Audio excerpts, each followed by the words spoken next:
कि किस तरह से हमें वैश्विक स्तर पर आगे बढ़ना है, किस तरह से वैश्विक जरूरतों को पूरा करना है, तो वो तस्वीरें अपने आप में बताती है। हमारे साथ हमारे सहयोगी हैं ऋषि कुमार, उनसे इस बात को हम और विस्तार से जानेंगे। ऋषि, ये तस्वीरें क्या बयां करती हैं? हमने देखा एक विहंगम दृश्य जब पुराने संसद भवन से प्रधानमंत्री नरेंद्र मोदी निकलकर नए संसद भवन के मकर द्वार पर पहुंच गए। बिल्कुल, देखिए नई संसद की जो सबसे बड़ी खूबी यही है कि ये एक ऐसा हिस्सा है जो पुरानी संसद के साथ मिला हुआ माना जा रहा है। और अब तक हमने जितने भी जो पिक्चर्स देखे हैं या वीडियोस देखे हैं सरकार की तरफ से जो जारी किए गए हैं, उन सब में नई संसद और पुरानी संसद को मिलाकर बनाया गया है।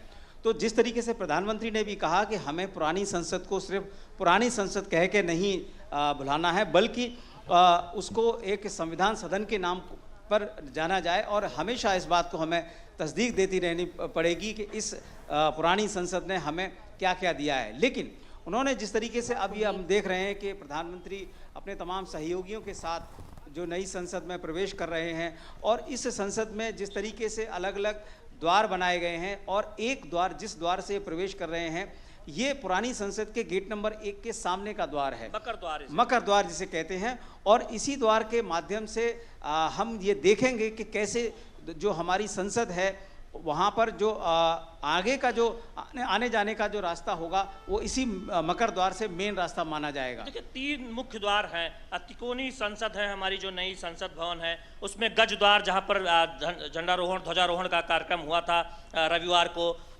जो मकर द्वार आप सीधी तस्वीरें देख ही रहे हैं। और तमाम इस वक्त हम देख रहे हैं सांसद उत्साह और उमंग के साथ प्रस्थान करते हुए नए संसद भवन की तरफ। और ये तस्वीरें बताती हैं कि हमारे लोकतंत्र के जो प्रहरी हैं, हमारे जो प्रतिनिधि हैं संसद में, जो हमारे प्रतिनिधि हैं, जनता जिन्हें चुनकर भेजती है, जो राज्यसभा में जाते हैं, वो कितने उत्साह और उमंग के साथ इस पल को महसूस कर रहे हैं, इस क्षण को जी रहे हैं जब वो पुराने संसद भवन से नई संसद भवन की ओर जाने के लिए तैयार दिख रहे हैं और जाते हुए दिखाई दे रहे हैं कुछ तस्वीरों में।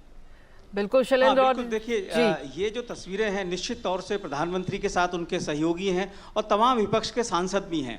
आज हमने देखा कि सेंट्रल हॉल में भी विपक्ष के दोनों नेता राज्यसभा और लोकसभा के जो थे वो मौजूद थे।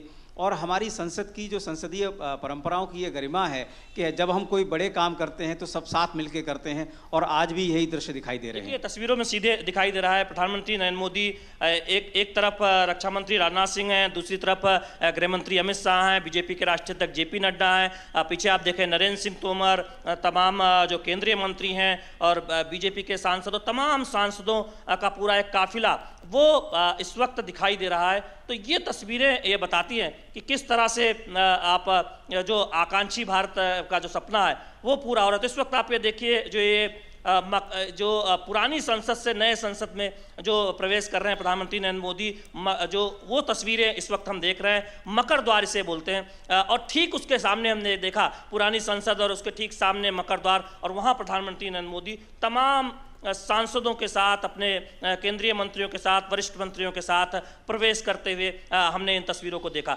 हम इस बात का जिक्र कर रहे थे ऋषि कि ये आकांक्षी भारत का प्रतीक है, ये नए भारत का प्रतीक है, ये आत्मनिर्भर भारत का प्रतीक है। नई संसद भी हम उस प्रतीक के तौर पर उसको अब जानेंगे। दुनिया भर में ये देखा जा रहा है कि कैसे भारत की जो खासियत है, शिल्प गैलरी अंदर उसमें एक पूरा शिल्प कला को दिखाया गया है, आर्ट गैलरी है, एक संविधान गैलरी है। तो वहाँ पर जो हमारी एक पूरी सफ़र रहा है उसे दर्शाया गया है, हमारी जो परंपरा, शिल्प परंपरा रही उसे दर्शाया गया है। पत्थर राजस्थान से आया है, कहीं से मिट्टी आई है, तो विविधता में एकता की एक झलक, और भारत कितना क्षमतावान है वो नई संसद दिखाती है। और भविष्य की ज़रूरत के हिसाब से भी हम जानते हैं कि सीटिंग कैपेसिटी बढ़ाई गई है, कि कभी भविष्य में परिसीमन होता है लोकसभा या राज्यसभा तो उसकी सीट संख्या भी बढ़ाई गई है। क्या कहना है ऋषि? हाँ बिल्कुल, देखिए हम जानते हैं कि जो परिसीमन की जो समय सीमा है अभी जो फ़िलहाल है वो 2026 तक है, और 2026 के बाद जब कोई परिस्थिति बनती है और ये परिसीमन आगे बढ़ता है तो मतलब ये समाप्त होने के बाद जब ये सीटें आगे बढ़ती हैं तो ऐसे में हमारे पास जो सिटिंग कैपेसिटी थी निश्चित तौर से पर्याप्त नहीं थी, और इसी वजह से हमने समय से पहले एक नई संसद बनाकर ये साबित किया है, ख़ास तौर से जब हम 75 साल पूरा करने के बाद अब एक नए भारत के निर्माण की ओर आगे बढ़ रहे हैं, तो हमारे पास नई संसद समय से पहले हमने बना के तैयार कर ली है। और इस संसद में जो लोकसभा और राज्यसभा की जो क्षमता है तो वो करीब करीब अब जैसे लोकसभा की करीब करीब 900 सीटें यानी 888 के आसपास सीटें हैं और वहीं राज्यसभा में करीब 400 के आसपास सीटें हैं। तो हम अपनी क्षमताओं का विस्तार कर रहे हैं, ये नई संसद इसका भी संकेत देती है। निश्चित तौर पर। और देखिए ऋषि, जब जब बात होगी कि भारत की आत्मनिर्भर भारत की प्रतीक भारत की जो नई संसद है और जो एक आधुनिक सिर्फ आर्किटेक्ट का नमूना नहीं है, ये हमारे श्रमजीवियों की मेहनत दिखती है, भारत के स्थापत्य कला को दिखाती है और वो दिखाती है कि भारत कैसे आकांक्षी भारत और दुनिया के सपनों को पूरा यहाँ से एक तरह से उस पर एक रास्ता दिखाया जा सकता है। और G20 की सफलता में हमने देखा भी, प्रधानमंत्री ने जिक्र भी किया कि G20 से जो बीज बोया गया है वो वृक्ष बनकर जब आगे सामने आएगा तो पीढ़ियों को पता चलेगा, उसका लाभ मिलेगा। तो किस तरह से देख रहे हैं वैश्विक स्तर पर जो भारत अपनी भूमिका बढ़ाने जा रहा है और आज हम देख रहे हैं कि एक इतिहास बनता हुआ पुराने संसद से नए संसद की ओर जाते हुए। बिल्कुल, देखिए जिस तरीके से प्रधानमंत्री ने आज सेंट्रल हॉल में जो अपनी बातें रखी हैं, ख़ासतौर से उन्होंने पूरे मुल्क को ये आह्वान किया है कि जो हमारी क्षमता है, यानी कि हम सबसे युवा देश हैं, जो सबसे बड़े आबादी के हिसाब से देश हैं, तो सबसे ज़्यादा युवा आबादी वाले भी देश हैं। तो अब हमारी ज़िम्मेदारी सिर्फ यही नहीं है कि हमें अपने मुल्क की तरक्की करनी है, बल्कि हमें पूरी दुनिया की तरक्की में भागीदार बनना है और एक विश्व मित्र के तौर पर अपनी भूमिका निभानी है। उन्होंने साफ कहा कि जिस तरीके से आज़ाद हुआ था जब भारत, तो हम एक ऐसे पड़ाव पर थे जिसमें कि हमें किसी के साथ खड़ा हुआ नहीं दिखना था। तो वो एक जो क्षण था जिसमें कि उन नीतियों को हमने आगे बढ़ाते हुए आगे बढ़े और जिसमें अपने भारत की जो बेस था उसको मजबूत किया। इसी यहाँ पर एक बात ये कहना चाहूंगा, आप दुनिया में अपनी भूमिका तभी बढ़ा सकते हैं जब आप सामर्थ्यवान हो, जब आप दूरदृष्टि फोकस बेहद महत्वपूर्ण है। लेकिन एक चीज आपके साथ इस बात को जोड़ना चाहेंगे, क्योंकि हम लगातार इतिहास को बनते हुए देख रहे हैं। ये तस्वीर आप में इतिहास लिखती हुई दिखाई पड़ रही हैं, पुरातन से नवीन की ओर ये संगम की तस्वीरें हैं।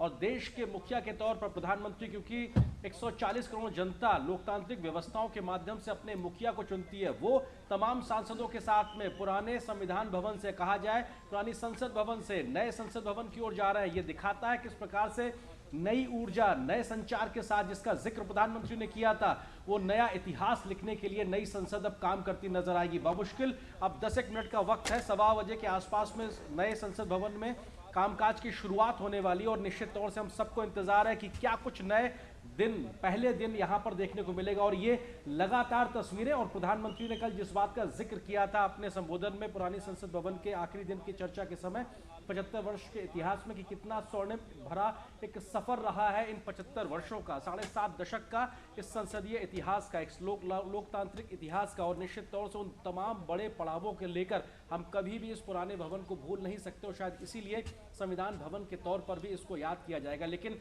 नई शुरुआत, नए भारत की ओर आगे बढ़ते हुए, विकसित भारत की ओर आगे बढ़ते हुए, अमृत काल में आगे बढ़ते हुए कैसे नए भारत का निर्माण होगा, ये निश्चित तौर से हम देखेंगे इस नई संसद भवन के माध्यम से। हमारे दो सहयोगी लगातार हमारे साथ में संसद भवन परिसर से जुड़े हुए हैं, शैलेंद्र मिश्र हैं, ऋषि कुमार हैं। और शैलेंद्र, निश्चित तौर से ये अपने आप में बेहद महत्वपूर्ण दिन और इतिहास का बनते हुए देखना हम सब के लिए भी अपने आप में गौरव का पल है।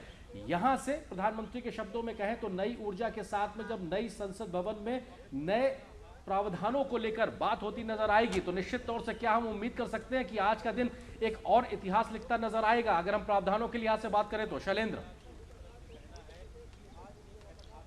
देखिए निश्चित तौर पर हम ये उम्मीद जरूर करेंगे कि ये जो विशेष सत्र है, जो 5 दिन का सत्र है, जिसमें दूसरा दिन आज है, कल हमने देखा था कि संविधान की जो यात्रा, संविधान सभा से लेकर संसदीय परंपरा जो हमारी यात्रा रही 75 वर्षों के, उस पर चर्चा हुई।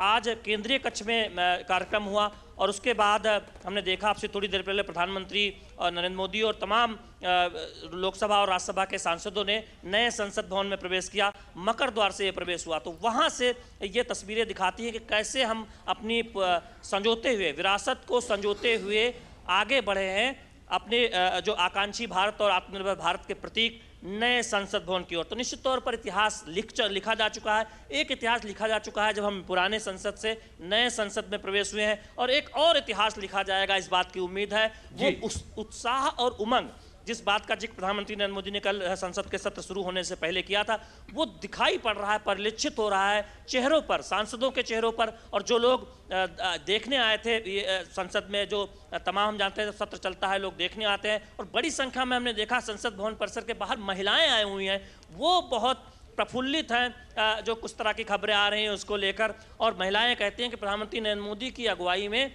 महिलाओं को आत्मनिर्भर बनाने का, उनको आगे बढ़ाने का काम हुआ। एक के बाद एक कदम उठाए गए हैं, बेटी बचाओ बेटी पढ़ाओ हो या फिर पक्का घर देने की बात हो। और आज इस बात का जिक्र प्रधानमंत्री नरेंद्र मोदी ने किया, सामाजिक न्याय की अवधारणा वो संकुचित दृष्टिकोण से नहीं देखा जाना चाहिए। जब सीधा लाभ मिलता है, जब किसी गांव में सड़क जाती है, जब पक्का घर मिलता है, तो निश्चित तौर पर हम सामाजिक न्याय की ओर आगे बढ़ते हैं। और हाँ बिल्कुल, और आप कुछ कहना चाह रहे थे शैलेंद्र? क्योंकि हमने तस्वीरों में देखा प्रधानमंत्री तमाम सहयोगियों के साथ में पुराने भवन से नए भवन की ओर जा रहे हैं। एक स्वाभाविक सा मन में आता है कि जब गृह प्रवेश होता है तो ऐसे में परिवार के जो तमाम लोग होते हैं एक साथ नई शुरुआत के लिए आगे बढ़ते हैं। वो बात अनायास ही मन में कौनती नजर आती है? आपको लगता है कि ये भी एक लोकतांत्रिक व्यवस्थाओं के लिहाज से नए संसद भवन में प्रवेश को लेकर अपने आप में वो उस भाव को दिखाता है कि साहब सब सामूहिक रूप से मिलकर देश को आगे बढ़ाने को लेकर, लोकतांत्रिक व्यवस्थाओं को मजबूत करने को लेकर,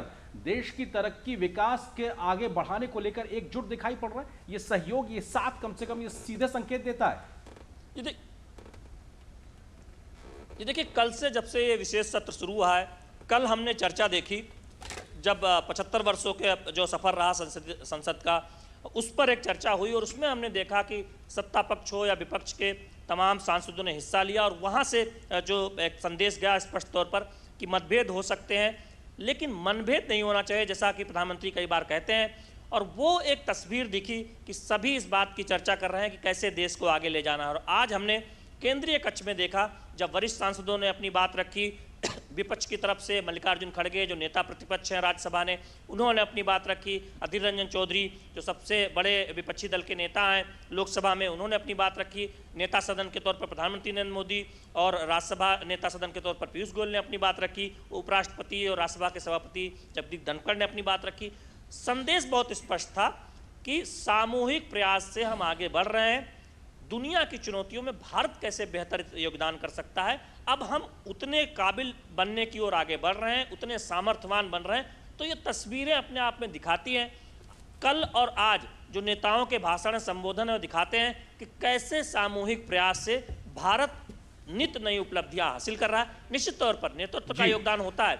देश की आज़ादी के बाद से अभी तक जितने प्रधानमंत्री रहे सबका अपने तौर पर कुछ ना कुछ योगदान रहा है, किसी का ज़्यादा रहा है तो किसी का कम रहा है। उस पर चर्चा और विमर्श और बहस होती रहती है। हम तस्वीरें देख रहे हैं लोकसभा सामूहिक प्रयास तस्वीरें हैं जो कि संसद भवन में प्रवेश कर रहे हैं, नए संसद भवन में। निश्चित तौर से अपने आप में लोकसभा के लिहाज से देखा जाए तो पूरा विधायी कामकाज को संचालित करने की महत्वपूर्ण जिम्मेदारी लोकसभा अध्यक्ष के ऊपर होती है और ओम बिरला लगातार इस व्यवस्था को बनाए रखते रहे। अभी पुराने संसद भवन के लिहाज से बात की जाए, लेकिन नए संसद भवन की बिल्डिंग में लोकसभा की जब कार्रवाई होगी तो उसकी पीठासीन अधिकारी के तौर पर वहां पे चेयर करते हुए ये भी अपने आप में एक इतिहास लिखा जाएगा, क्योंकि नए भवन में पहली बार कार्यवाही को संचालित करने का जो एक मौका उनको मिला है, ये भी अपने आप में इतिहास में दर्ज होगा। लोकसभा अध्यक्ष ओम बिरला की तस्वीरों को हमने देखा।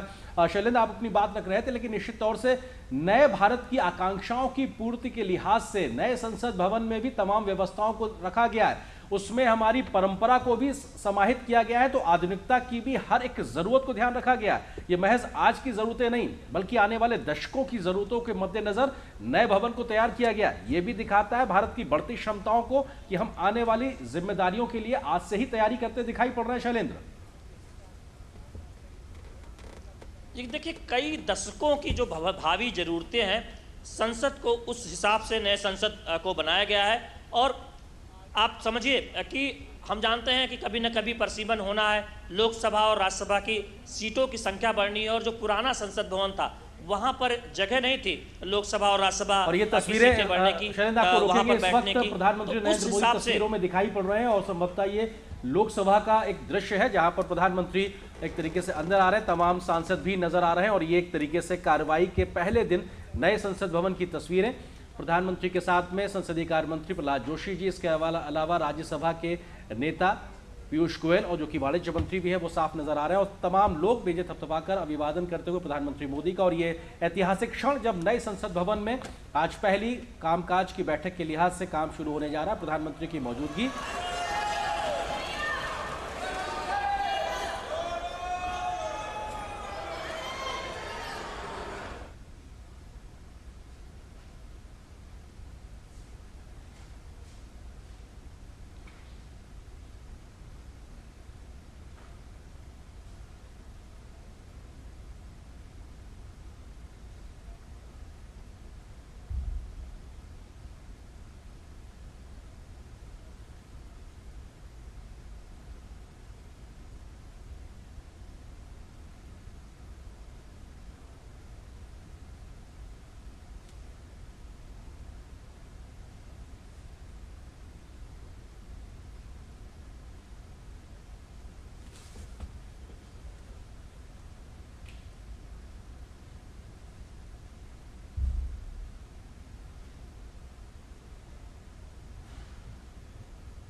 किस तरीके से नए भवन में आकर नई व्यवस्थाओं के बीच में तमाम लोग खुश नजर आ रहे हैं और जिस आधुनिकता और परंपरा की बात की जा रही है उसका समागम इस भवन में साफ तौर पे दिखाई पड़ता है। और ये पीछे खूबसूरत सी नक्काशी भी जो लकड़ी के ऊपर की गई है वो दिखाती है कि कैसे भारतीय विरासत को, समृद्धता विरासत को सहेजा गया है। तो ये अपने आप में ऐतिहासिक क्षण, ऐतिहासिक लम्हा जब हम नए संसद भवन में कार्यवाही को होते देखेंगे। और अब से कुछ ही देर में आज ये पहली बैठक लोकसभा की शुरू होगी। राज्यसभा की बैठक के लिहाज से 2:15 बजे के आसपास का वक्त तय किया गया है। 1:15 बजे 1:15 का वक्त लोकसभा की कार्रवाई के लिए और अब से कुछ ही देर में लोकसभा अध्यक्ष ओम बिरला जी पहुंचेंगे। उसके बाद इस कार्रवाई की शुरुआत होगी।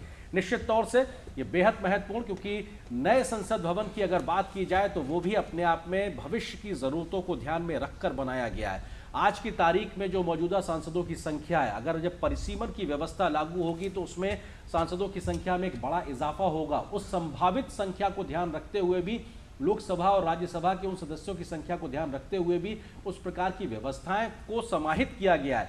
और ये विहंगम दृश्य एक तरीके से आप देख सकते हैं किस प्रकार से सांसदों के बैठने की व्यवस्था खूबसूरत तरीके से उसको सजाया गया है। माननीय सभासदों, माननीय अध्यक्ष जी,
माननीय सदस्यगण,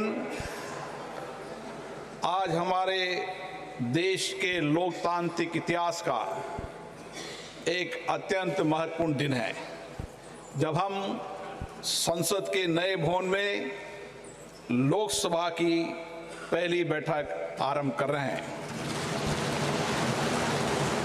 हमारा सौभाग्य है कि हमें संसद के पुराने और नए दोनों भवनों में अपने संसदीय दायित्वों के सम्यक निर्वहन का अवसर मिला। इस ऐतिहासिक अवसर का साक्षी बनने का अवसर हमें मिला है। इस शुभ अवसर पर मैं आप सबको शुभकामनाएं देता हूं, बधाई देता हूं। आज हम सबके लिए शुभ दिन है।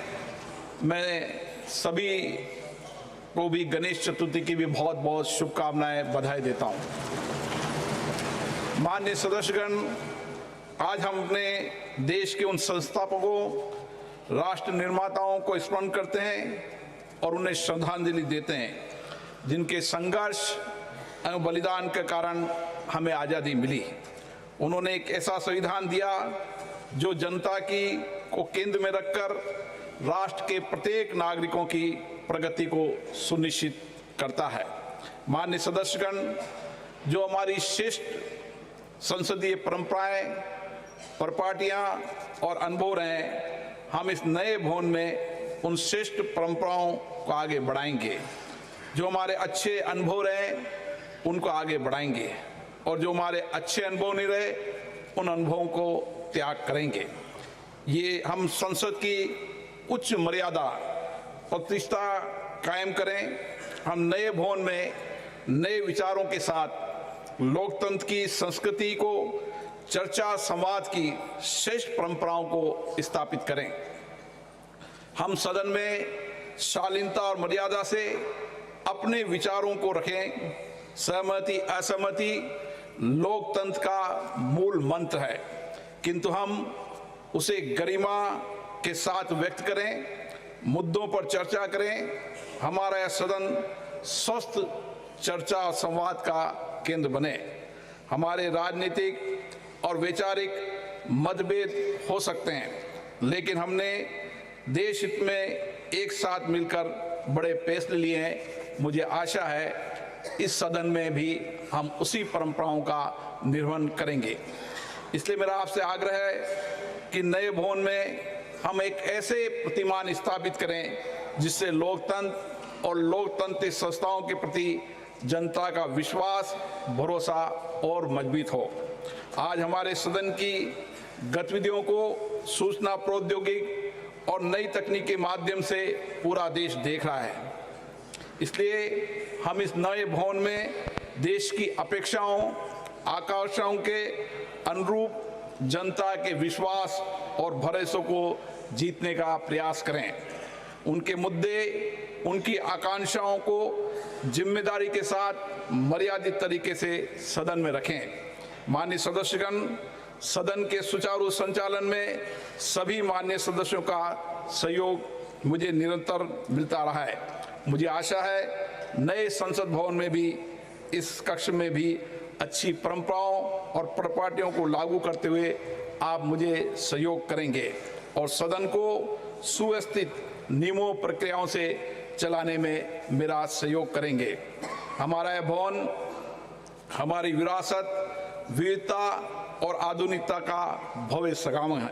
रिकॉर्ड समय में इस भवन का निर्माण सुनिश्चित करने के लिए मैं माननीय प्रधानमंत्री जी का हार्दिक धन्यवाद देता हूं। मैं भवन के निर्माण में योगदान के लिए भारत सरकार, लोकसभा सचिवालय और श्रमवीर कर्मयोगियों को भी इस हार्दिक धन्यवाद देता हूं। मुझे विश्वास है आज गणेश चतुर्थी के शुभ दिन पर हम नई ऊर्जा, नई उमंग, नए उत्साह, नए सपने के साथ संसद की कार्रवाई शुरू करेंगे।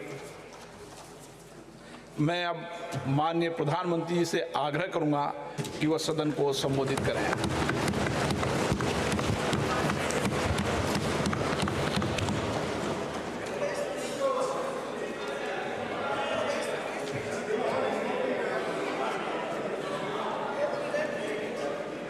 आदरणीय अध्यक्ष जी,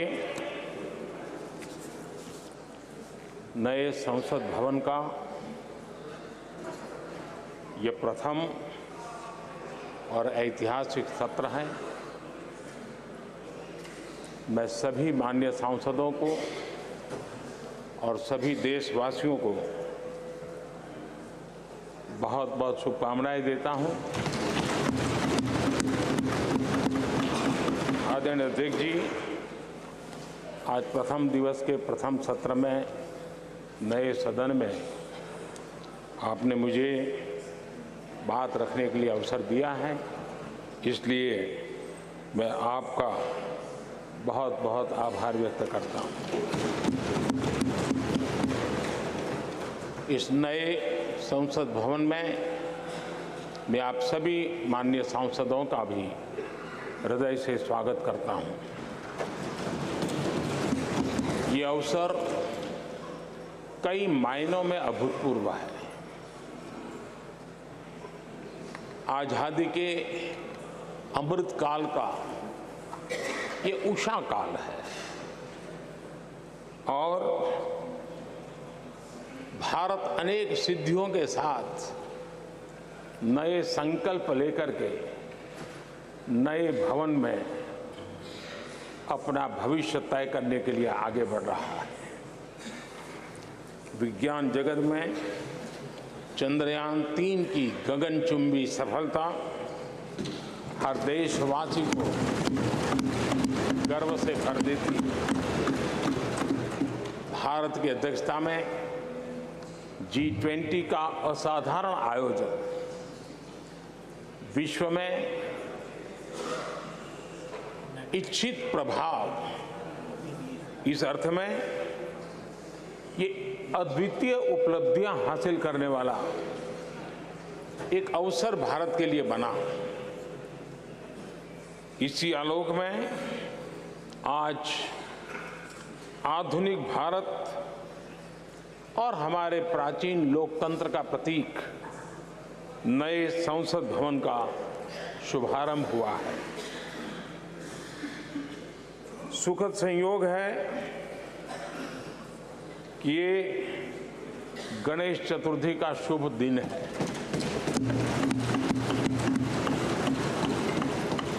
गणेश जी शुभता और सिद्धि के देवता है। गणेश जी विवेक और ज्ञान के भी देवता है। इस पावन दिवस पर हमारा ये शुभारंभ संकल्प से सिद्धि की ओर एक नए विश्वास के साथ यात्रा को आरंभ करने का है। आजादी के अमृतकाल में हम जब नए संकल्पों को लेकर के चल रहे हैं, तब अब जब गणेश चतुर्थी का पर्व आज है, तब लोकमान्य तिलक की याद आना बहुत स्वाभाविक है। आजादी के आंदोलन में लोकमान्य तिलक जी ने गणेश उत्सव को एक सार्वजनिक गणेश उत्सव के रूप में प्रस्तावित करके पूरे राष्ट्र में सुराज्य की आहलेख जगाने का माध्यम बनाया था। लोकमान्य तिलक जी ने गणेश पर्व से सुराज्य की संकल्पना को शक्ति दी। उसी प्रकार से आज ये गणेश चतुर्थी का पर्व लोकमान्य तिलक जी ने स्वतंत्र भारत स्वराज्य की बात कही थी। आज हम समृद्ध भारत गणेश चतुर्थी के पावन दिवस पर उसकी प्रेरणा के साथ आगे बढ़ रहे हैं। सभी देशवासियों को इस अवसर पर फिर एक बार मैं बहुत बहुत बधाई देता हूं। आदरणीय अध्यक्ष जी, आज संवत्सरी का भी पर्व है। ये अपने आप में एक अद्भुत परंपरा है। इस दिन को एक प्रकार से क्षमा वाणी का भी पर्व कहते हैं। आज मिच्छामि दुक्कड़म कहने का दिन है।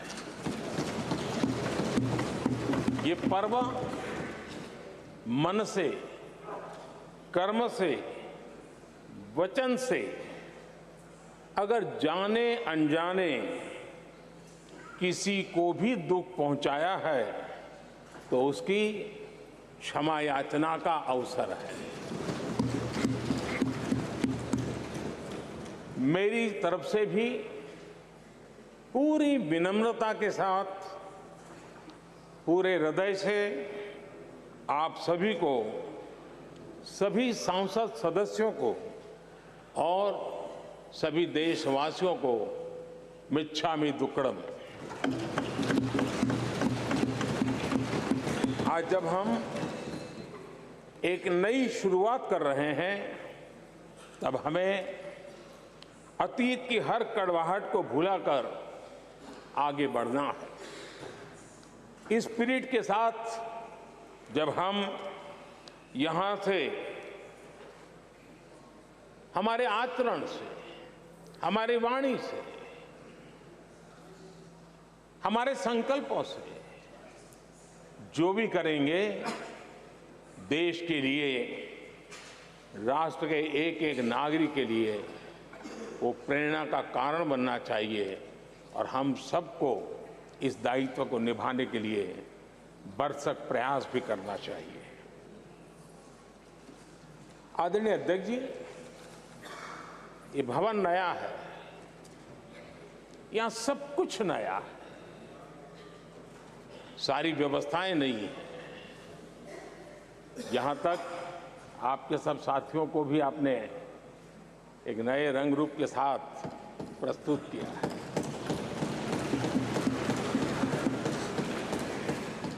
सब कुछ नया है, लेकिन यहाँ पर कल और आज को जोड़ती हुई एक बहुत बड़ी विरासत का प्रतीक भी मौजूद है। वो नया नहीं है, वो पुराना है, और वो आजादी की पहली किरण का स्वयं साक्षी रहा है, जो आज अभी हमारे बीच उपस्थित है। वो हमारे समृद्ध इतिहास को जोड़ता है और जब आज हम नए सदन में प्रवेश कर रहे हैं, संसदीय लोकतंत्र का जब ये नया गृह प्रवेश हो रहा है, तो यहां पर आजादी की पहली किरण का साक्षी, जो आने वाली पीढ़ियों को भी प्रेरणा देने वाला है, वैसा पवित्र सेंगोल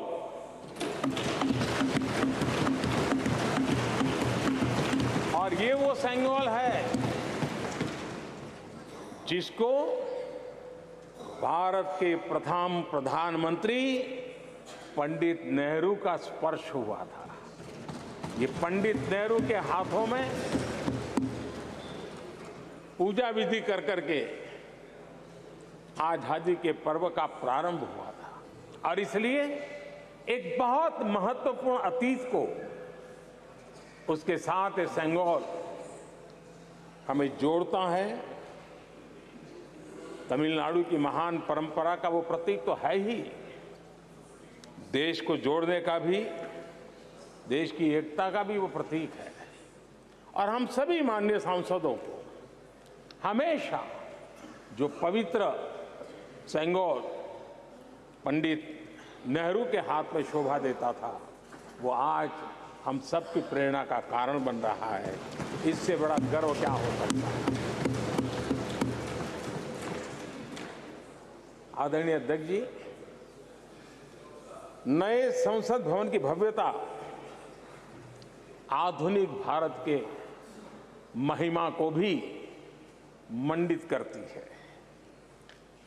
हमारे श्रमिक, हमारे इंजीनियर्स, हमारे कामगारों, उनका पसीना इसमें लगा है, और कोरोना काल में भी उन्होंने जिस लगन से इस काम को किया है, क्योंकि मुझे कार्य जब चल रहा था तब उन श्रमिकों के बीच आने का बार बार मौका मिलता था, और खास करके मैं उनके स्वास्थ्य को लेकर के उनसे मिलने आता था।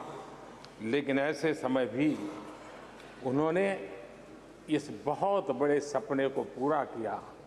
आज मैं चाहूँगा कि हम सब हमारे उन श्रमिकों का, हमारे उन कामगारों का, हमारे इंजीनियर्स का हृदय से धन्यवाद करें, हृदय से, क्योंकि उनके द्वारा निर्मित भावी पीढ़ियों को प्रेरणा देने वाला है।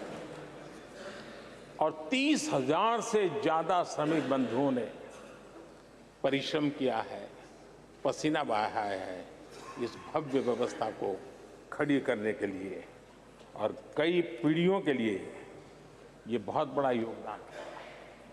माननीय अध्यक्ष जी, मैं उन श्रमयोगियों का नमन तो करता ही, लेकिन एक नई परंपरा का प्रारंभ हो रहा है, इसका मुझे अत्यंत आनंद है। इस सदन में एक डिजिटल बुक रखी गई है, जिस डिजिटल बुक में उन सभी श्रमिकों के पूरा परिचय इसमें रखा गया है, ताकि आने वाली पीढ़ियों को पता चलेगा कि हिंदुस्तान के किस कोने से कौन श्रमिक ने आकर के इस भव्य इमारत को, यानी उनके पसीने को भी अमरत्व देने का प्रयास इस सदन में हो रहा है।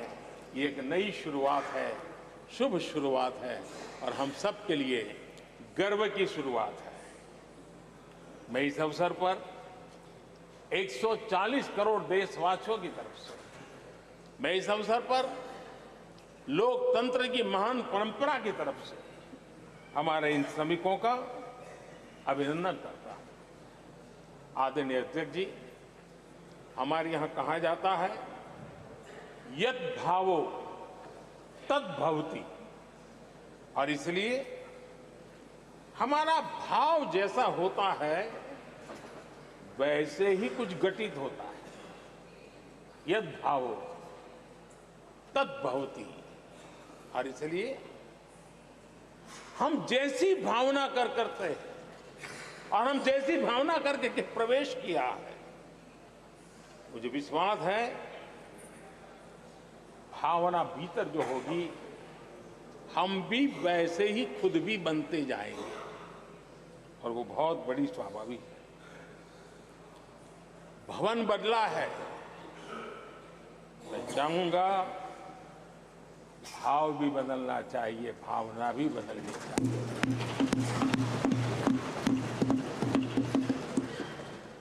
संसद राष्ट्र सेवा का सर्वोच्च स्थान है। ये संसद दलहित के लिए नहीं है। हमारे संविधान निर्माताओं ने इतनी पवित्र संस्था का निर्माण दलहित के लिए नहीं, सिर्फ और सिर्फ देश हित के लिए किया।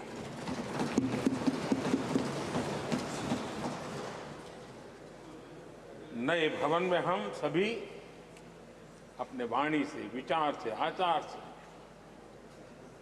संविधान के जो स्पिरिट है उन मानदंडों को लेकर के, नए संकल्पों के अनुसार नई भाव को लेकर के, नई भावना को लेकर के,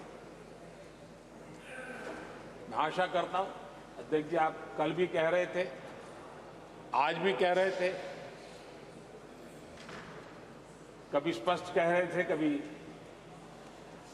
थोड़ा लपेट कर भी कह रहे थे, हम सांसदों के व्यवहार के संबंध में मैं मेरी तरफ से आपको आश्वासन देता हूं कि हमारा पूरा प्रयास रहेगा, और मैं चाहूंगा कि सदन के नेता के नाते हम सभी सांसद आपकी आशा अपेक्षा में खरे उतरें, हम अनुशासन का पालन करें। देश हमें देखता है,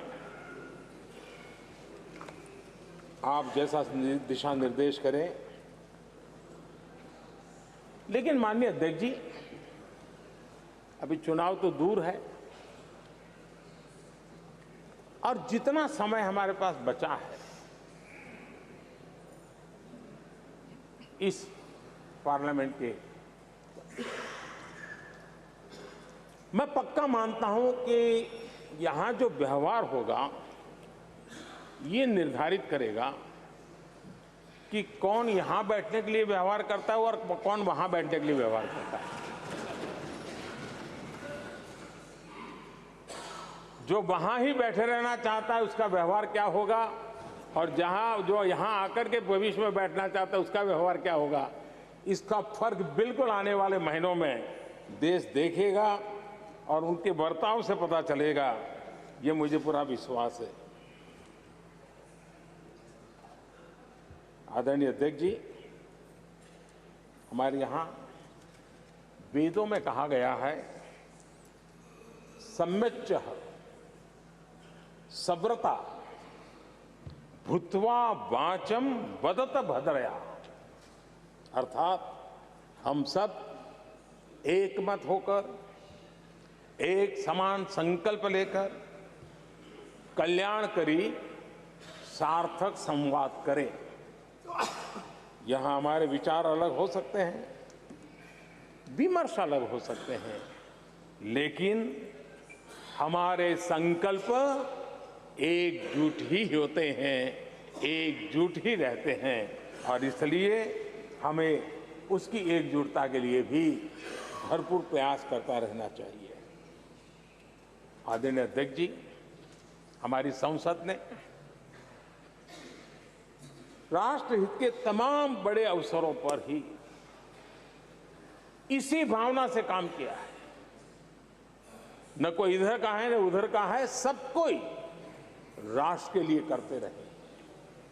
मुझे आशा है कि इस नई शुरुआत के साथ इस संवादीय के वातावरण में और इस संसद के पूरे डिबेट में हम उस भावना को जितनी ज्यादा मजबूत करेंगे, हमारी आने वाली पीढ़ियों को अवश्य हम प्रेरणा देंगे।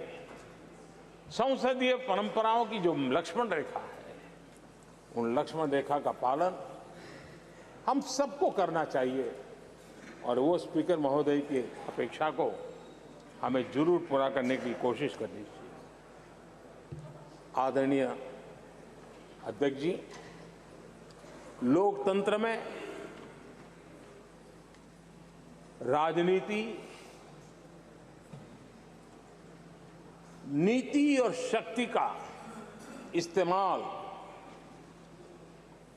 ये समाज में प्रभावी बदलाव का एक बहुत बड़ा माध्यम होता है और इसलिए स्पेस हो या स्पोर्ट्स हो, स्टार्टअप्स हो या सेल्फ हेल्प ग्रुप हो, हर क्षेत्र में दुनिया भारतीय महिलाओं की ताकत देख रही है। G20 की अध्यक्षता विमेन लेड डेवलपमेंट की चर्चा आज दुनिया इसका स्वागत कर रही है, स्वीकार कर रही है। दुनिया समझ रही है कि सिर्फ महिलाओं के विकास की बात इनफ नहीं है। हमें मानव जाति की विकास यात्रा में उस नए पड़ाव को अगर प्राप्त करना है, राष्ट्र के विकास यात्रा में हमने नई मंजिलों को पाना है, तो यह आवश्यक है कि विमेन लेड डेवलपमेंट को हम बल दें और G20 में भारत की इस बात को विश्व ने स्वीकार किया है। महिला सशक्तिकरण की हमारी हर योजना ने महिला नेतृत्व करने की दिशा में बहुत सार्थक कदम उठाए हैं। आर्थिक समावेश को ध्यान में रखते हुए जनधन योजना शुरू की। 50 करोड़ लाभार्थियों में से भी अधिकतम महिला बैंक अकाउंट के धारक बनी है। ये अपने आप में बहुत बड़ा परिवर्तन भी है, नया विश्वास देता है। जब मुद्रा योजना रखी, ये देश गर्व कर सकता है कि उसमें बिना बैंक गारंटी 10 लाख रुपए की लोन देने की योजना और उसका लाभ पूरे देश में सबसे ज्यादा महिलाओं ने उठाया। महिला एंटरप्रेन्योर का एक पूरा वातावरण देश में नजर आया। पीएम आवास योजना, पक्के घर, ये भी उसकी रजिस्ट्री ज्यादातर महिलाओं के नाम हुई, महिलाओं का मालिकाना हक बना। आदरणीय अध्यक्ष जी, हर देश की विकास यात्रा में ऐसे माइलस्टोन आते हैं जब वो गर्व से कहता है कि आज के दिन हम सब ने नया इतिहास रचा है। ऐसे कुल पल जीवन में प्राप्त होते हैं। और आदरणीय अध्यक्ष जी, नए सदन के प्रथम सत्र के प्रथम भाषण में मैं बड़े विश्वास और गर्व से कह रहा हूं कि आज की ये पल, आज का ये दिवस संवत्सरी हो, गणेश चतुर्थी हो, उससे भी आशीर्वाद प्राप्त करते हुए इतिहास में नाम दर्ज करने वाला समय है।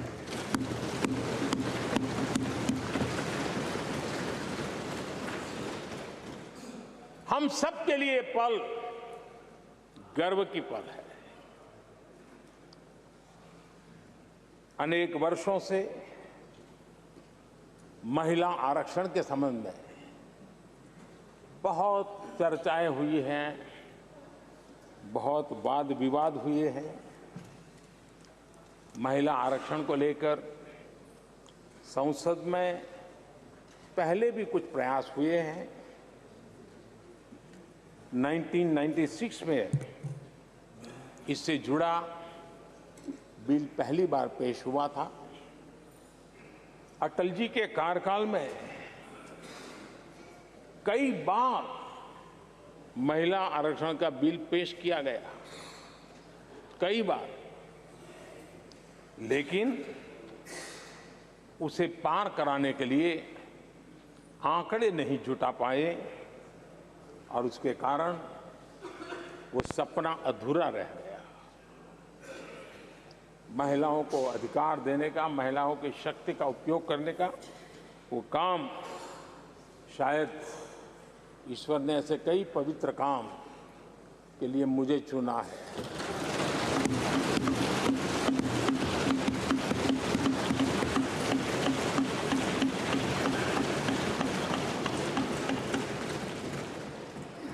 एक बार फिर हमारी सरकार ने इस दिशा में कदम बढ़ाया है। कल ही कैबिनेट में महिला आरक्षण वाला जो विधेयक है उसको मंजूरी दी गई है।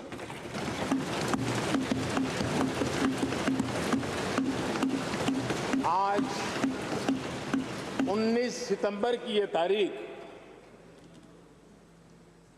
इसीलिए इतिहास में अमरत्व को प्राप्त करने जा रहे हैं।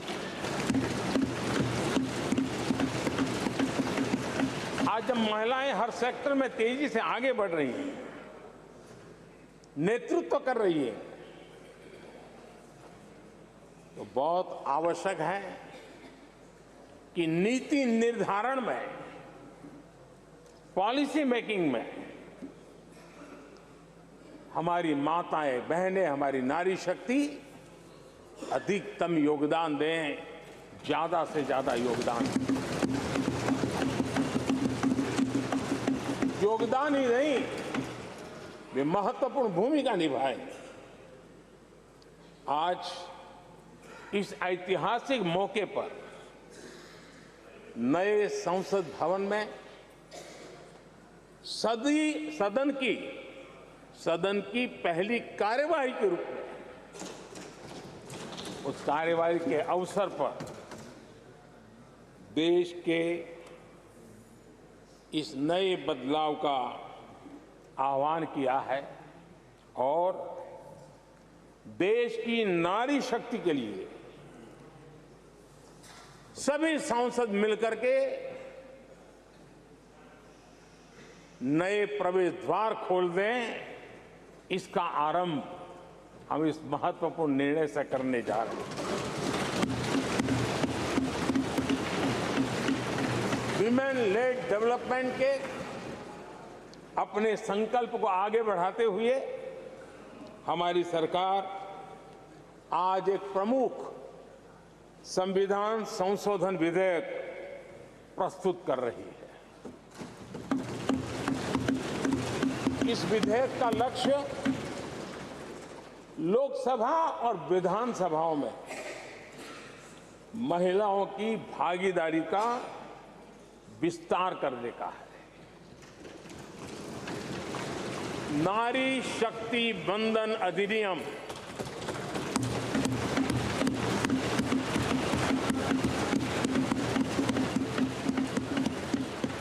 नारी शक्ति बंधन अधिनियम, इसके माध्यम से हमारा लोकतंत्र और मजबूत होगा। मैं देश की माताओं, बहनों, बेटियों को नारी शक्ति बंधन अधिनियम के लिए बहुत बहुत बधाई दूंगा।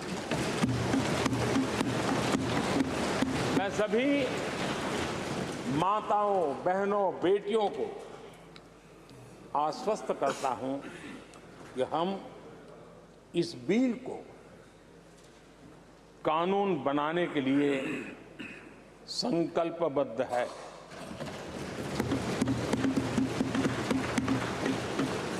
मैं इस सदन में सभी साथियों से आग्रहपूर्वक निवेदन करता हूं, आग्रह भी करता हूं, और जब एक पावन शुरुआत हो रही है, पावक विचार हमारे सामने आया है, तो सर्वसम्मति से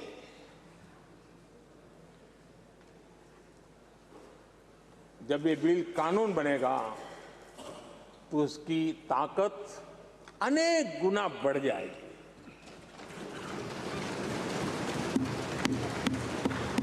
और इसलिए मैं सभी माननीय सांसदों से, दोनों सदन के सभी माननीय सांसदों से इसे सर्वसम्मति से पारित करने के लिए प्रार्थना करते हुए आपका आभार व्यक्त करता हूं कि इस नए सदन के प्रथम सत्र में मुझे आपने मेरी भावनाओं को व्यक्त करने का अवसर दिया। बहुत बहुत धन्यवाद। श्री अधीर रंजन चौधरी जी।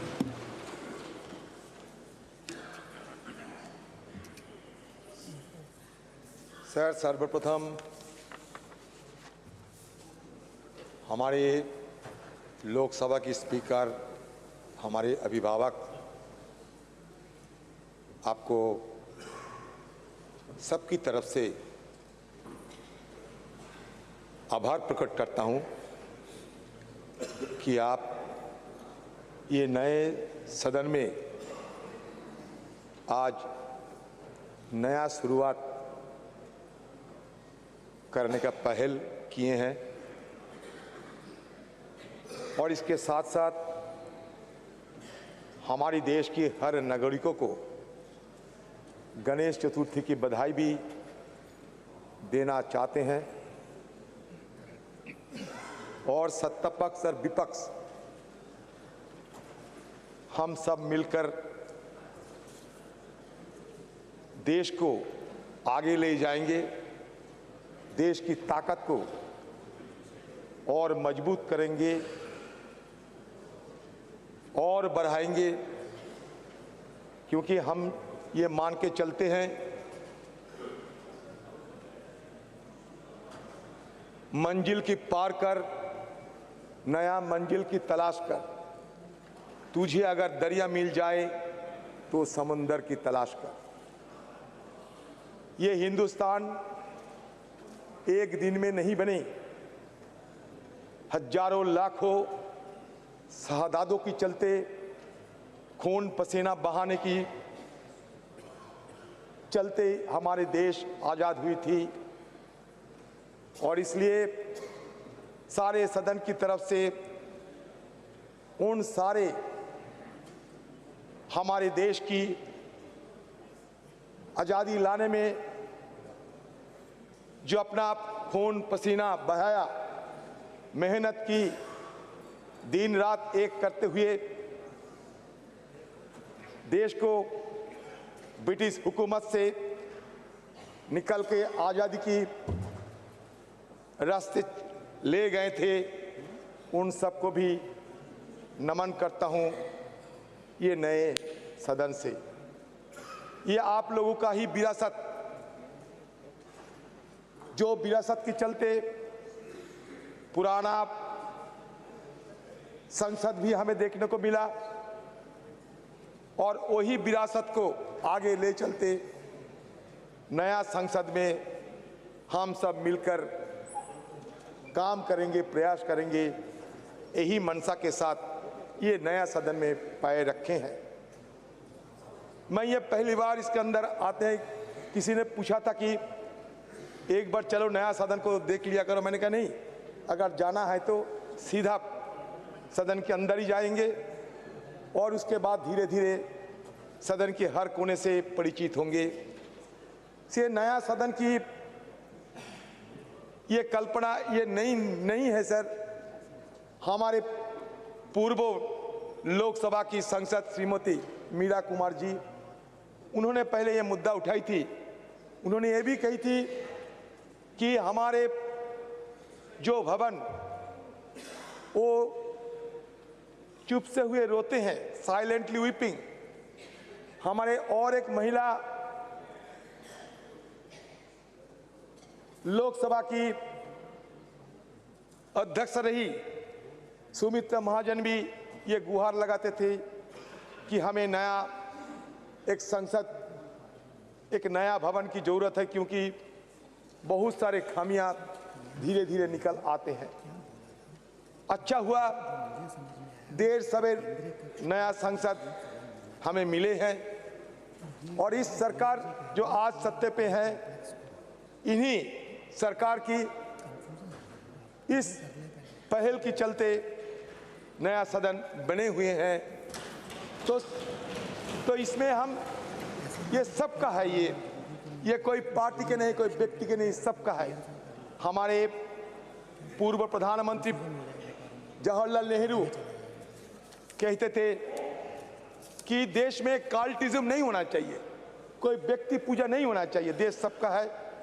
ये सब एमपी का नहीं है, ये देश, ये पार्लियामेंट सब एमपी का नहीं, हिंदुस्तान के हर नागरिकों की इसमें हिस्सा है।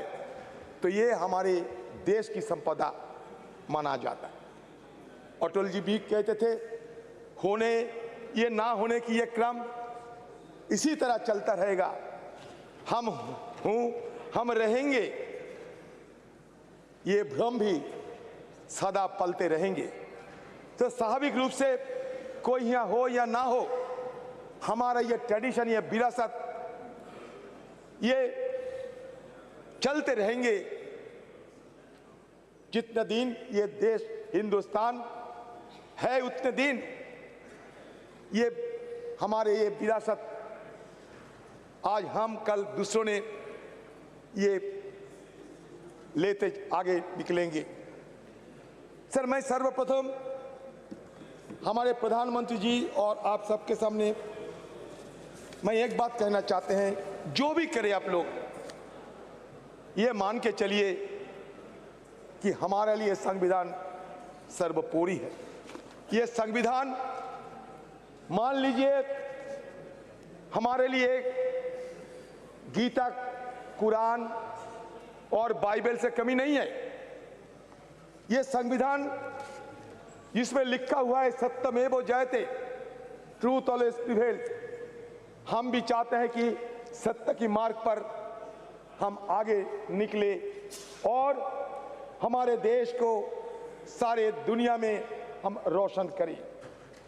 सर, ये संविधान में ये लिखा गया पहली पन्नों में, जिसको हम कहते हैं कि प्रीएम्बल, ये प्रीएम्बल में ये लिखा गया, we the people of India, we the people of India, having solemnly resolved to constitute India into a sovereign democratic republic and to secure to all its citizens. Sir, the people of India having solemnly resolved to constitute India into a sovereign, secular, socialist, democratic republic and to secure to all its citizens justice. Justice for what? Social justice, economic and political justice. Liberty. Liberty for what? Liberty of thought, expression, belief, faith and worship. Sir, हो गया sir? प्रधानमंत्री तो काफी बोले sir, कुछ बोलने दो। आप इजाजत दो यहाँ से बैठ के। सर, संविधान पढ़ रहा हूँ ना सर। आप पढ़े ना संविधान? Sir, equality for what? Equality of status and of opportunity and to promote among them all fraternity. Fraternity for what? Assuring the dignity of the individual and the unity of the nation. in our Constituent Assembly this 26th day of November 1949 do hereby adopt, enact and give to ourselves this Constitution. Sir, मैंने इसलिए पढ़ा, इसमें लिखा है We the people of India. ये नहीं लिखा गया कि ये हिंदू, ये मुसलमान, ये क्रिश्चियन, ये जैन, अलग अलग किसी ने ये प्रस्ताव पारित करते हैं। समग्र मिलके We the people of India मतलब सारे देश की, सारे भारत की, सारे इंडिया की, सारे हिंदुस्तान की, सब मिलके ये शपथ लिए गए थे। सर, हमारे आर्टिकल 395 आर्टिकल इसमें शामिल किए गए थे। उसमें जब पहला आर्टिकल, उसमें यह लिखा जाता है कि India that is Bharat shall be A union of state, मतलब भारत और इंडिया के बीच कोई अंतर नहीं है। जो भारत होते हैं वो इंडिया है, जो इंडिया होते हैं वो भारत है। हम जबरदस्ती किसी बहाने इसके अंदर दरार पैदा करने की कोई कोशिश ना करे तो बेहतर होगी, क्योंकि कुछ जगह में ये आशंका फैला जाते हैं कि हमारे देश में हिंदुत्व की तो बात हम सुनते ही है, लेकिन इसके साथ साथ हिंदुत्व बात भी आ जाएंगे क्या, ये आम लोगों में ये चर्चा है। मैं सबको संज्ञान में ये लाना चाहते हैं, क्योंकि ये मुद्दा हमारे देश के लिए ठीक नहीं होगा, क्योंकि हमें हमारी संविधान में ये ऑफिशियल जो लैंग्वेज है, ये 22 ऑफिशियल लैंग्वेज सब हमारे देश की लैंग्वेज है, तो कोई दरार पैदा करने की कोई कोशिश ना होने से बेहतर होगी, ये मैं जरूर आपसे मांग करता हूं। सर, सर्वप्रथम और एक बात कहना चाहते हैं। सर, प्रधानमंत्री जी G20 और शुरुआत तो किए थे राष्ट्रपति जी की भाषण के साथ साथ पार्लियामेंट में नो कॉन्फिडेंस, उसके बाद G20 को तो हम देखे, हर दिन देखते ही हैं, आज सदन में भी देखे, दोनों लोकसभा में भी देखे, सेंट्रल हॉल में भी देखे, यहाँ भी देखते हैं। प्रधानमंत्री जी की हर भाषण सुनते सुनते मान लीजिए कि हमारा जहन में सिमट गए हैं। मैं इसलिए यह कहना चाहते हैं अभी कि सर देखिए, ये सदन की गरिमा की बात किया जाते हैं, लेकिन कम से कम सरकार कम से कम ये कभी सोचे हैं कि हमारे ये सदन में स्पीकर है लेकिन डेप्यूटी स्पीकर नहीं है, क्यों? ये पहली बार आजादी के बाद, संविधान रचना होने के बाद पहली बार हमारा ये सदन में स्पीकर साहब है लेकिन डेप्यूटी स्पीकर नहीं है, क्यों? ये हम सबको सर अगर बोलने देंगे तो मैं बोलूंगा सर। अब समय सर ये तो सर यही तो हमारा मांग उधर भी थे, इधर भी है, इसीलिए कभी कभी हम थोड़ा जोर आवाज करते हैं, हमारा आवाज रुकने के लिए पूरा अपने बढ़ा दिए सारे बहुत ऊंचा कर दिया, हमें कोई अगर बात वहां तक पहुंच ना पाए। सर, मैं ये कहना चाहते जो आरक्षण की बात हमारे प्रधानमंत्री जी अभी अभी कहे हैं, मैं ये कहना चाहते कि महिला आरक्षण 1989 में जब राजीव जी प्रधानमंत्री थे तब स्थानीय निकायों के चुनाव में उन्होंने 1/3 आरक्षण महिलाओं के लिए सुनिश्चित किया था। तत्पश्चात कांग्रेस की सरकारों ने लगातार प्रयास किया कि महिला आरक्षण का बिल पास हो, कानून बने, लोकसभा एवं विधानसभाओं के लिए भी 1/3 आरक्षण के लिए राजीव जी की सरकार, देखो प्रधानमंत्री जी कह रहे थे कि व्यवहार से पता चलेगा कौन कैसा व्यवहार करता है, प्रधानमंत्री खुद अब देख लो, प्रधानमंत्री का अपमान कर रहे हैं आप लोग, प्रधानमंत्री खुद आप लोगों को सिखाता कि व्यवहार की उल्टा व्यवहार करते हैं। सर हो गया, राजीव जी की सरकार, नरसिम्हा राव जी की सरकार, फिर डॉक्टर मनमोहन जी की सरकार, अलग अलग सरकारों ने अलग अलग समय पर अपनी हैसियत के अनुसार उसको पास कराने की प्रयास किया। कभी राज्यसभा में पास होता था, लोकसभा में नहीं होता था, कभी लोकसभा में होता था, राज्यसभा में गिर जाता था। डॉक्टर मनमोहन सिंह की सरकार के वक्त जो ये बिल आया वो आज तक जीवित है, आज तक जीवित है, राज्यसभा में पास हुआ है। हमारी CWC कांग्रेस कार्य समिति की बैठक में जो रेजोल्यूशन पास हुआ, प्रस्ताव पारित हुआ, उसमें ये मांग की गई है कि ये जो आने वाले विशेष सत्र है इसमें महिला आरक्षण की उस बिल को पास किया जाए, पारित किया जाए। ये बहुत महत्वपूर्ण है, ऐतिहासिक है। आपको ज्ञान है कि पूर्व कांग्रेस अध्यक्षा श्रीमती सोनिया गांधी ने पत्र भी लिखा था हमारे प्रधानमंत्री जी को, प्रधानमंत्री जी को पत्र लिखा था। हम फिर से उस मांग को इस प्रस्ताव के जरिए दोहराते हैं। अच्छा हुआ सर, सर सर बात तो बहुत कुछ है। प्रधानमंत्री जी सिंगल दिखा रहे थे, आप बोलना बाद में, अभी बाद में बोले सर, बोल में महिला आरक्षण, प्रधानमंत्री जी सिंगल दिखा रहे थे। महिला आरक्षण बिल के समय आज तो स्वागत कर दें आपके, ये सिंगल सदन में स्वागत कर दें आज तो। सर सिंगल दिखा रहे थे सर, ये सिंगल की इतिहास थोड़ा बता देता है last. No sir sir sir when India attained, sir ये सुनिए, ये इतिहास सुनिए। When India attained independence from the British, the then Viceroy Lord Mountbatten posed a question to the to-be Prime Minister Jawaharlal Nehru. What is the ceremony that should be followed to symbolize the transfer of power from British to India hand? Sir, sir गृह मंत्री जी clarification देना चाहते हैं sir, sir कृपया अलो कर दिया जाए sir please. Sir माननीय गृह मंत्री जी, गृह मंत्री जी मैं माननीय अधीर रंजन जी ने दो चीजें फैक्चुअली इनकरेक्ट कही है, या तो वो विड्रॉ करे या तो आपने सदन के टेबल पर उसको रखवाना चाहिए। एक, महिला आरक्षण बिल लोकसभा में पास हुआ था, कभी पास नहीं हुआ। और दो, कि ये बिल पुराना लोकसभा में लंबित है। ये बिल 2014 में ही लोकसभा के विघटन के साथ ही ये बिल निरस्त कर दिया गया है। माननीय अध्यक्ष, दोनों स्टेटमेंट फैक्चुअल इनकरेक्ट स्टेटमेंट है, इनकी स्पष्टता मैं आपसे अपेक्षा करता हूं कि इसकी स्पष्टता उनसे मांगी जाए, या तो रिकॉर्ड से दूर किया जाए या तो वो उसके समर्थन में कोई डॉक्यूमेंट टेबल पर रखें।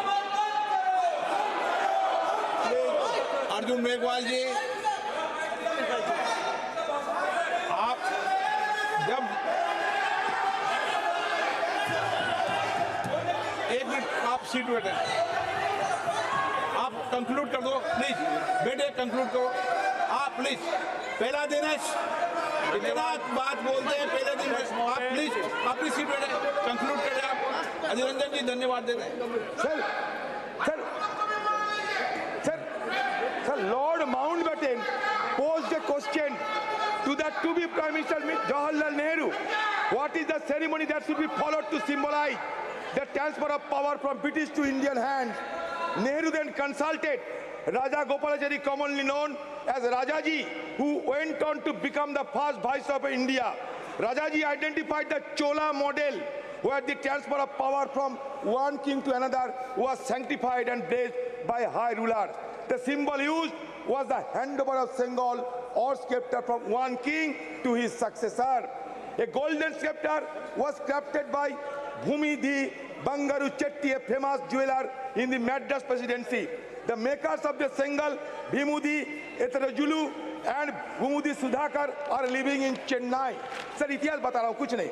On August 14, 1947, the deputy high priest of Thirubhadu Thurai Adiman, Nagasaram player Rajaramti Pillai and Odhuvar, a person who sings devotional songs in Tamil temples, were flown to Dil capital from the then Madras presidency. The ceremony was conducted as per Tamil tradition, and the Sengal was handed over to Nehru at his house. Okay. इसमें नई बात कुछ नहीं है sir, ये लेकर ऐसा sir बनाया जाता है माहौल कि ये कुछ नई आज़ादी हुए हैं हमारे देश में, कुछ हो रहे हैं। सर मैं बहुत सारे सलाह है सर, मैं सिर्फ एक बात कहना चाहते हैं कि ये सदन, ये ऐसा मत समझिए कि ये ईंट काटर पत्थर की सदन है सर। ये सदन It is not built with bricks and mortars only. It is the soul of our India. The soul which was long suppressed, find utterance in the wake of attaining independence.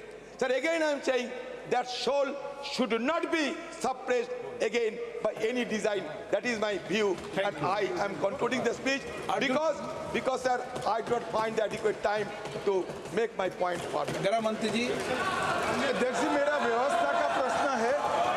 माननीय अधीर रंजन जी ने जो कहा वो factually incorrect है कि पुराना bill अभी भी जीवित है। मेरी स्पष्ट जानकारी है कि पुराना बिल लैप्स कर गया है। अधीर रंजन जी ने जो कहा है उसके समर्थन में उनके पास कोई डॉक्यूमेंट है तो टेबल पर रखने चाहिए। एक, या तो उन्होंने स्टेटमेंट विड्रॉ करना चाहिए। दूसरा, उन्होंने कहा कि इस बिल को लोकसभा ने भी कभी पारित किया था राजीव गांधी जी के समय में, कभी नहीं हुआ है। माननीय अध्यक्ष जी, ये दोनों चीजों को माननीय बैठिए ना प्लीज, मैं आगे कहता हूँ, प्लीज, मैं आगे कहता, माननीय सर प्लीज, आप बैठ जाइए। मुझे पूरा तो प्लीज, माननीय अध्यक्ष जी, कल्याण जी प्लीज। माननीय अध्यक्ष जी, लोकसभा में जो बिल पारित होता है, अगर राज्यसभा उसको पारित नहीं करती है और लोकसभा का कार्यकाल समाप्त होता है तो वो बिल अपने आप लैप्स हो जाता है। मैं मानता हूं कि इस चीज को स्पष्टता करनी चाहिए और माननीय अध्यक्ष जी, अगर उनके पास अलग जानकारी है तो सदन के टेबल पर रखनी चाहिए। माननीय अर्जुन मेघवाल जी। धन्यवाद अध्यक्ष महोदय। मैं प्रस्ताव करता हूं कि भारत के संविधान का और संशोधन करने वाले the constitution 128th amendment bill 2023 यानी नारी शक्ति वंदन अधिनियम 2023 को सदन में पूर्व स्थापित करने की अनुमति दी जाए।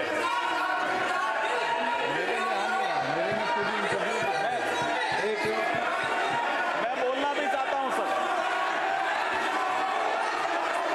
सप्लीमेंट्री बिजनेस में देखिए,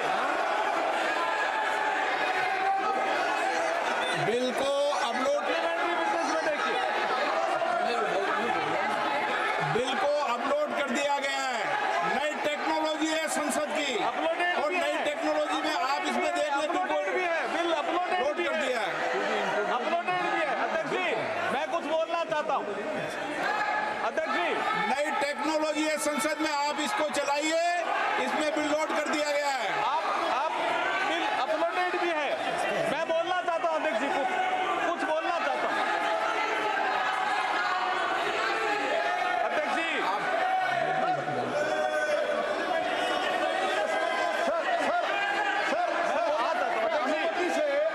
सर, आपके अनुमति से सप्लीमेंट्री लिस्ट ऑफ बिजनेस निकाला गया है और सप्लीमेंट्री लिस्ट ऑफ बिजनेस में ये जो बिल आया है वो अपलोड हुआ है। सर, कृपया चेक करने के लिए बताइए, मेरा इतना ही निवेदन है। मैं अध्यक्ष जी बोलना चाहता हूं कुछ। अध्यक्ष जी, मैं बोलना चाहता हूं। अध्यक्ष जी, इस महत्वपूर्ण दिवस के अवसर पर आपने मुझे बोलने का अवसर दिया, मैं आपका आभार प्रकट करता कैलकुलेट कर हूं। दिया ना आपने, ये अपलोड है अपलोड है साहब, बता दें बिल अपलोडेड है। Gaurav ji, you can see the bill. आप इसमें अपलोड है बिल। अधीर रंजन जी, ये अपलोड है। मैं अध्यक्ष जी, मैं the constitution 128th amendment bill 2023 के संबंध में कुछ तथ्य सदन के समक्ष रखना चाहता हूं। ये महिला सशक्तिकरण से संबंधित बिल है। इस बिल के माध्यम से हम आर्टिकल 239AA, 330A और 332A और 334A इनमें संशोधन कर रहे हैं संविधान में। अध्यक्ष जी, 239AA के माध्यम से 33% सीटें national capital territory of Delhi के लिए महिलाओं के लिए रिजर्व होगी आर्टिकल 330A के माध्यम से तो reservation of seats for SC/ST in house of people है। हाउस ऑफ पीपल इसमें मैं आपको बता रहा हूँ कौन से उसमें है। आर्टिकल 332A है इस चीज में है। इस यहाँ स्क्रीन पे देख सकते हैं अपने सामने। I would like to clear them, sir. It is already uploaded, sir. Supplementary list. It is already uploaded, sir. We are able to see it. We are able to. Why they are not able to see it? Whether they are opposing the Mahila reservation bill, let them clarify, sir. It is there, sir. Let them understand, sir. It is already there. ये तो है, sir, already. ए मेरे अभी जो इधर रखा है tab, ये टैब में आ रहा है. You please try to understand the technology. हम आज भारत में डिजिटल इंडिया के बात करें. चेक करा दो गौरव जी, चेक करा दो कृपया. अपने सामने चेक करिए। Please check mister Gaurav. Digital console में एसएमएस में भी है चेक। ये मेरी स्क्रीन पर दिख रहा है, तो आप सबकी स्क्रीन पे दिख रहा है. आप चलो 1 मिनट देख लो. सबके डेस्क पे है, उनको रिवाइज लिस्ट ऑफ बिजनेस में देखिए, रिवाइज लिस्ट ऑफ अर्जुन जी आप कंटिन्यूस कीजिए. ठीक अध्यक्ष जी, इनको शांत कराइए। आप तो कंटिन्यूस कीजिए. अध्यक्ष जी, इतना महत्वपूर्ण बिल है, महिला सशक्तिकरण से संबंधित महत्वपूर्ण। अधीरंजन जी सुनिए, 2 मिनट सुनिए, मैं वही बोल रहा हूं। अध्यक्ष जी, the constitution 128th amendment bill 2023, it's a very important amendment, it's a very important bill. Adhir Ranjan ji सुनिए थोड़ा, आर्टिकल 239AA हम इसमें इंसर्ट कर रहे हैं, जिसके माध्यम से 33% महिलाओं को रिजर्वेशन मिलेगा। किसमें? The national capital territory of Delhi. उसके बाद हम आर्टिकल 330A में अमेंडमेंट कर रहे हैं, जिसके माध्यम से लोकसभा में reservation of seats for schedule caste and schedule tribe जो प्रावधान पहले से है, उसी में ही हम 33% महिलाओं के आरक्षण की बात कर रहे हैं। उसी में हम 33% महिलाओं के आरक्षण की बात कर रहे हैं। एक आर्टिकल 332 है, जिसमें रिजर्वेशन जो दिया हुआ है इसमें असेंबलीज के लिए, उसमें भी स्टेट लेजिस्लेटिव असेंबली में 33% महिलाओं के लिए आरक्षण की व्यवस्था कर रहे हैं। ये बहुत इंपॉर्टेंट बिल है। और फिर आर्टिकल 334A में एक नया हम क्लॉज जोड़ रहे हैं, जिसके माध्यम से इस महिला रिजर्वेशन की जो अवधि होगी वो 15 साल के लिए होगी। उसकी यदि बढ़ाना होगा तो संसद इसको अधिकार होगा वो बढ़ाने का। मैं इसके माध्यम से कहना चाहता हूं, आपको एक समझाना चाहता हूं अधीरंजन जी। अभी जैसे 543 मेंबर है, it is already there in the you can see in the supplementary list of the business, you can see in the supplementary list of the business. देखिए 543 नंबर है अभी, उसमें Baalu ji you can see now, you can see now, bill also in your hand, Baalu ji you can sit now। 1 minute Arjun ji, आज bill introduce हो रहा है, केवल कल बिल पर बिल डिबेट होगी, जब आपने विचार रख करना। अर्जुन जी मेघवाल।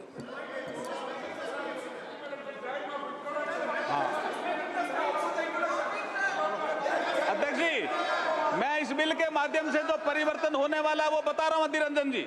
अभी जैसे 543 हमारी लोकसभा की सीट है, जैसे ही ये बिल पास होगा, ये कानून बनेगा, उसके बाद वर्तमान में लोकसभा में जो संख्या जो कि सबसे ज्यादा है 82 महिलाओं की संख्या है, वो 181 हो जाएगी इस कानून के पास होने के बाद। कितना क्रांतिकारी कदम हम उठा रहे हैं, आप इसके समर्थन में नहीं हो क्या? आप बैठिए, एक बार बताता हूं मैं आपको। और इतिहास भी सुनिए कल्याण बजट जी। ये सबसे पहले ये बिल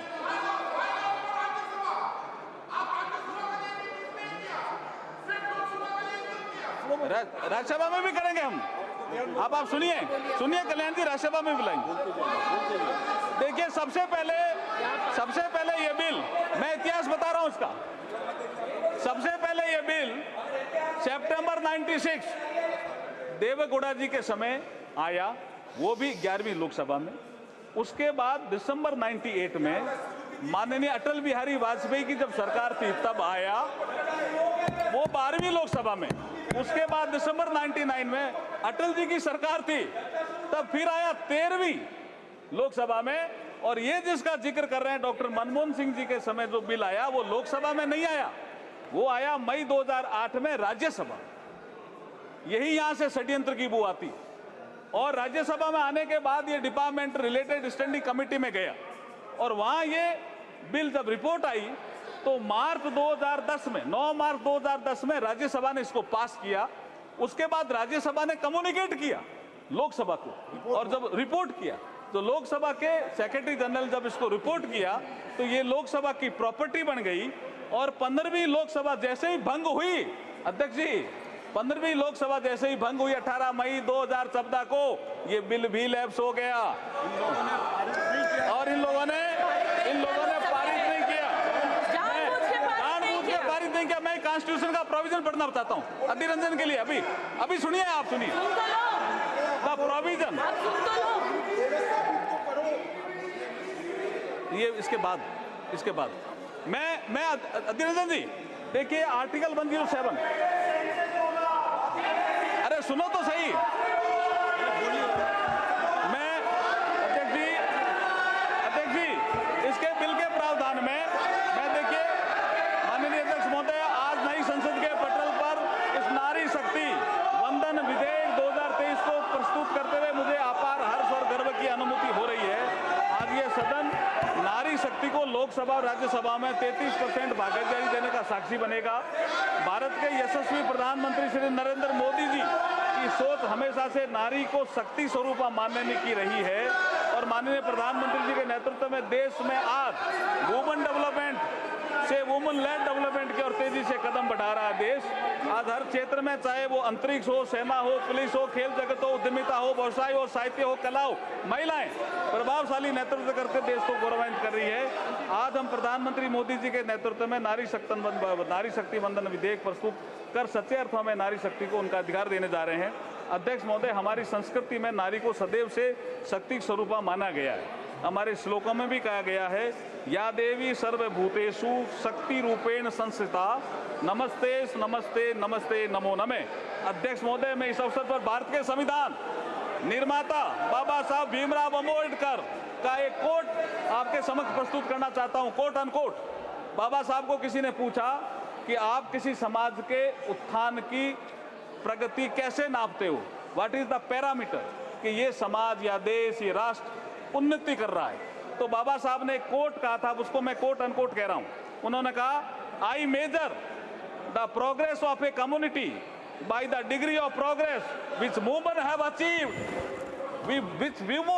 अचीव्ड। महिलाएं अगर किसी देश में प्रगति कर रही है तो मैं समझता हूं कि वो समाज, वो राष्ट्र प्रगति कर रहा है, ये बाबा साहब ने कहा था।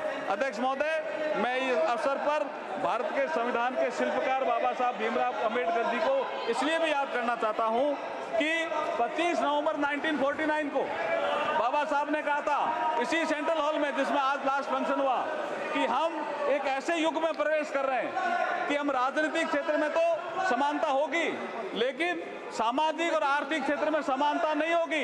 इसको कौन दूर करेगा? आने वाली सरकारों का ये इसका काम होगा। लेकिन ये नहीं कर पाए जो सरकारें आई।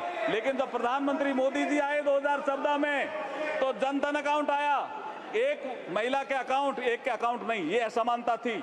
अध्यक्ष महोदय, पीएम आवास, एक के घर कच्चा एक के पक्का, ये असमानता थी जिसकी ये बात अधीर रंजन की कर रहे थे। एक के घर शौचालय, एक के घर शौचालय नहीं, ये असमानता थी। एक के घर बिजली, एक के घर बिजली नहीं। एक के घर गैस, एक के घर गैस नहीं। एक के घर नल से जल और एक के घर नल से जल नहीं।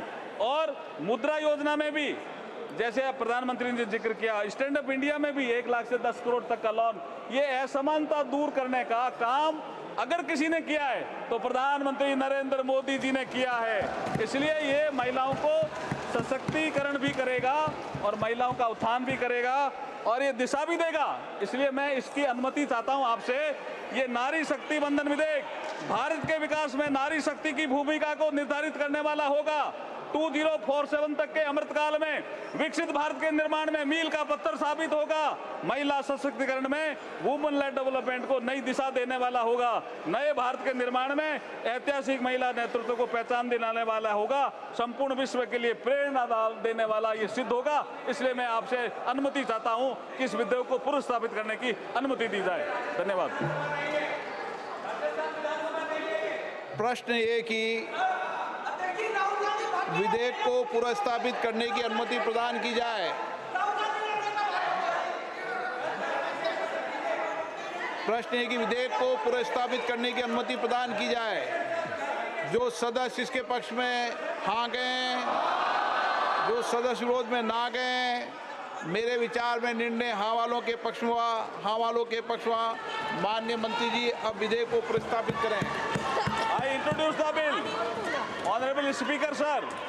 Honorable Speaker sir, I introduce the bill. सभा पटल पर रखे जाने वाले पत्र आइटम नंबर 1 श्री किरेन रिजिजू जी। महोदय जी, आपकी अनुमति से मैं लोकसभा में आज के कार्यसूची में मेरे नाम के सम्मुख उल्लेखित पृथ्वी विज्ञान मंत्रालय से संबंधित प्रपत्र सदन के पटल पर रखता हूं। आइटम नंबर 2 श्री पंकज चौधरी जी। महोदय, मैं आज की कार्यसूची में मत संख्या 2 पर मेरे नाम के सामने वर्णित कागजात आपकी अनुमति से सदन के पटल पर रखता हूं। नंबर 3 महासचिव। आइटम नंबर 3 महासचिव। Sir, I lay on the table the following bills passed by the Houses of Parliament during the 12th session of 17th Lok Sabha and assented to by the President since a report was last made to the House on 21st July 2023. The Cinematograph Amendment Bill 2023, the Constitution Scheduled Tribes Order Amendment Bill 2023, the Scheduled Tribe Constitution Scheduled Tribes Order Second Amendment Bill 2023, the Central Goods and Services Tax Amendment Bill 2023, the Integrated Goods and Services Tax Amendment Bill 2023, and the Mediation Bill 2023.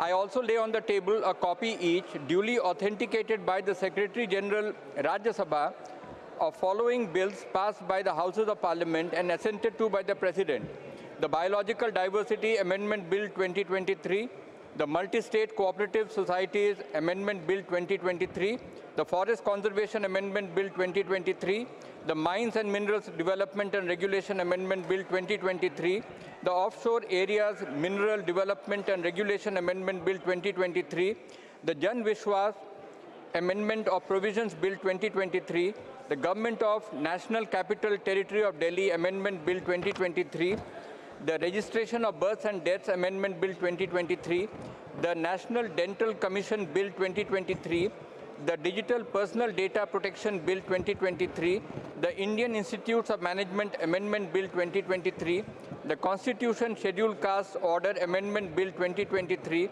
the Anusandhan National Research Foundation Bill 2023, the National Nursing and Midwifery Commission Bill 2023, the Coastal Aquaculture Authority Amendment Bill 2023, the Inter-Services Organizations Command, Control and Discipline Bill 2023, and the Pharmacy Amendment Bill 2023. माननीय सदस्यगण, इससे पहले कि मैं आपको सूचित करना चाहता हूं कि लोकसभा के प्रक्रिया तथा कार्य संचालन नियम में उल्लिखित सभा भवन, लॉबी, दीर्घाओं का तात्पर्य संसद के भवन से होगा, जिसे भारत के संसद के भवन के रूप में नामित किया है, के सभा भवन और लॉबी और दीर्घाओं से है। माननीय सदस्यगण, आज सुबह जहां हम एकत्रित हुए थे उस बिल्डिंग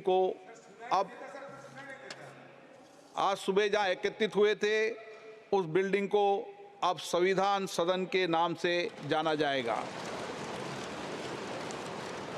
सभा की कार्रवाई बुधवार दिनांक 20 सितंबर 2023 को प्राप्त